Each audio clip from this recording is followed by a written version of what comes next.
Encaixou direitinho nesse time também. E o Pedro tentando superar, né, aquele momento difícil aí do ano passado. A gente falou, né, das disputas de pênaltis aí do Fortaleza. Teve a derrota para a LDU nos pênaltis da Sul-Americana. Teve a eliminação recente para o Vasco nos pênaltis.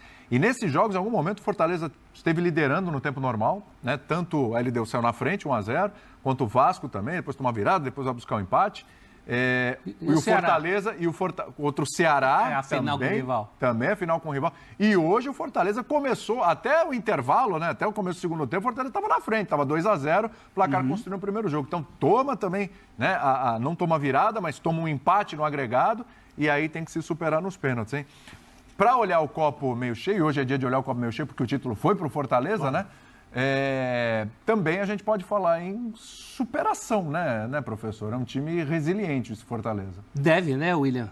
Oi para você, para os companheiros, para o Carente Donan. Carente Donan. Muitas homenagens hoje ao Donan. O Carente. Venceu o melhor. Não hoje. Hoje não foi o melhor. Tá. Hoje o melhor foi o CRB, principalmente a partir da metade do segundo tempo, quando sai o gol. Pressão absoluta. Pressão antes do primeiro gol. Pressão depois, entre o primeiro e o segundo gol. O João Neto, ironia do destino, ele entra como o Elton levantava a bola na transmissão para explorar o jogo aéreo. Os gols até saem no jogo aéreo, mas não da maneira que a gente imaginava que o João Neto pudesse aproveitar. O professor Calçado diria que os gols saíram no abafa. No abafa, mas era um abafa. Era um abafa mais consciente do que os abafas que a gente vê dos times por aí. Sim. O time do Daniel Paulista trabalhou muito bem a bola desde o começo. Sim. Um abafa com método. Inclusive, um abafa com método. Inclusive, para não se expor àquilo que a gente esperava, que era o contra-ataque do Fortaleza. O Fortaleza encaixou um contra-ataque, sim, quando estava 1-0, que o João Ricardo faz uma grande defesa. Sim. Mas foi só aquele ameaço. Então, pelo jogo de hoje, muito CRB. Agora o Fortaleza é melhor por um trabalho acumulado. E mesmo em relação a esse trabalho, a gente tem que lembrar que nós ouvimos na sexta-feira, no F360, o presidente Mário Marroquim, do CRB, que nos deu muitas informações sobre o atual momento do CRB. O CRB é um time que não deve nada para ninguém no mercado.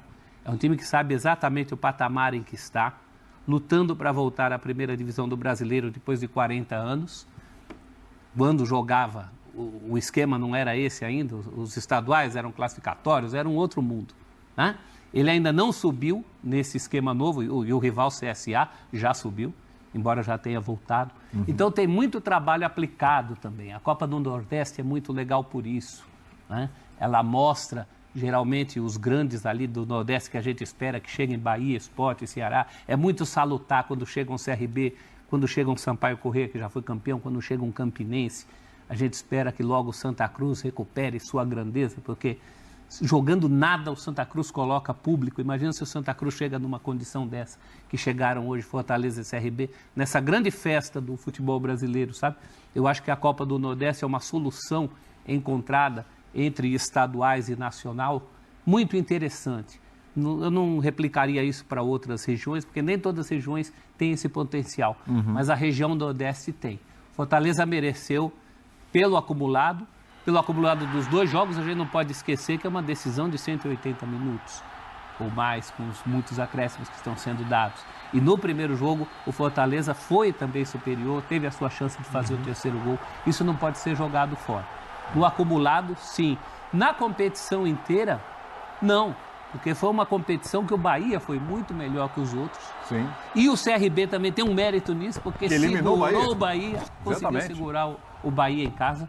Então, no frigir dos ovos, fica essa sensação, claro, para o torcedor do CRB, essa coisa de ter chegado tão perto, né?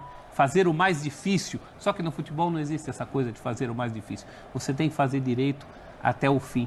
E quis o destino que, pelo pé desse Anselmo Ramon, que é talvez o segundo jogador mais importante da história do CRB ali. Hoje estava o Joãozinho Paulista, que é um grande artilheiro da história do CRB, ali com a taça, junto com o Clodoaldo, do Fortaleza, antes do jogo. E o Joãozinho, em entrevistas recentes, numa comparação com o Anselmo Ramon, dizia que o Anselmo Ramon é até tecnicamente um jogador melhor do que foi o Joãozinho, porque o Joãozinho era um homem de área. O Anselmo Ramon é um homem que também sabe sair para buscar jogo. Fez isso com muita competência no jogo de hoje. Mas o Fortaleza hoje é um adversário muito pesado. muito pesado não só para os seus pares no Nordeste, mas para os seus pares no Brasil e até para alguns competidores internacionais. Sim. Então, tem muito mérito nesse vice-campeonato do CRB. Digam River Plate e Boca Juniors. Eu ia falar Só para exatamente ficar isso em dois. mesmo.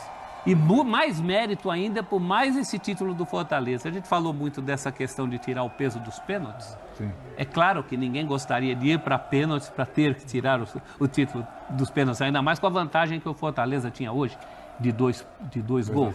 Não eram esses os planos. Mas já que foi assim, acabou ficando em boas mãos. Como ficaria em boas mãos também para o vice-campeão, o que só valoriza o título, né? Tem mais gente em campo com o Praz e com a Vitória Leite. Estou sabendo que o Vojvoda está com eles também, o João Ricardo. Vamos lá. Maravilha, dupla. Olha, a dupla arrebentando lá, boas entrevistas. Aliás, por falar em dupla, além dessa dupla aí, Vitória Leite e Fernando Praz, que é ótimo, a dupla Vojvoda e João Ricardo, que é maravilhosa, tem essa dupla aí também, ó, Vojvoda e Pikachu, né? É, rapaz. História viva. Números de títulos conquistados por 2 ídolos do Fortaleza.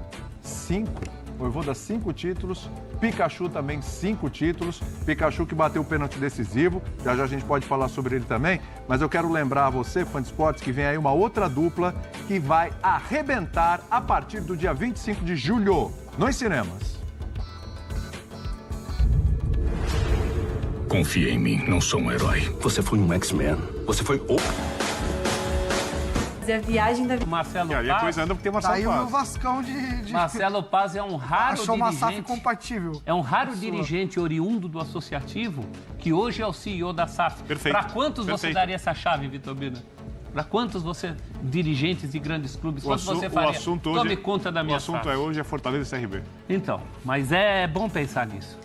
É bom refletir. Ô Elton, eu quero ouvir você. O Elton está com a gente ainda. Olhando o Ceni, olhando o Vojvoda, eu te pergunto, o Vojvoda, que ainda colocou o Fortaleza numa final de Sul-Americana, é bom a gente computar aí que não é título, mas eu já estava lembrando na quarta, também esse Fortaleza já foi semifinalista de Copa do Brasil recentemente também. Eu te pergunto, o Vojvoda já é o maior treinador da história do Fortaleza? Ou você ainda olha para o Ceni, ou você de repente lembra de mais algum aí? Não, o Vojvoda é o maior treinador da história do Fortaleza. Além de tudo isso, William, um 4º lugar num Campeonato Brasileiro de pontos corridos, você levar o Fortaleza à fase de grupos da Libertadores, como o Vojvoda fez. Levou o ao mata-mata, Vojvoda, né? ele Ao mata-mata. levou ao mata-mata também, né? E o Vojvoda, ele recusou, ele fez o que o Rogério Ceni não fez. Não que o Rogério Ceni não esteja na história do Fortaleza e o torcedor do Fortaleza não discute isso. Mas a primeira proposta que o Rogério Ceni recebeu, ele deixou o Fortaleza, né? As dezenas de propostas que o Vojvoda recebeu, ele não deixou o Fortaleza. Isso para o torcedor. Eu não estou falando da questão também de conquistas, né? Do que ele foi importante. O Rogério foi importante também na história do clube, mas do ponto de vista do torcedor, né? Eu acho que isso conta também, a fidelidade, né? Cada um tem tem um livre-arbítrio, né? De escolher para onde quer ir, o seu melhor trabalho. No caso do Vojvoda, ele quis permanecer no Fortaleza. E isso, obviamente, né, faz com que o torcedor valorize mais um cara que quer estar nesse lugar, né? E eu acho que isso também conta muito, viu, William? Por isso, ele é, sim, o maior técnico da história do clube.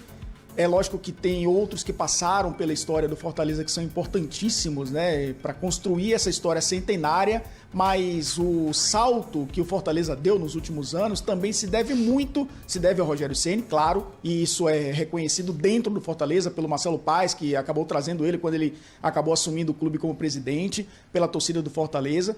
Mas eu acho que o Vojvoda também, né, tem essa contribuição de conquistas e de representatividade. A gente ouviu ele emocionado falar, né?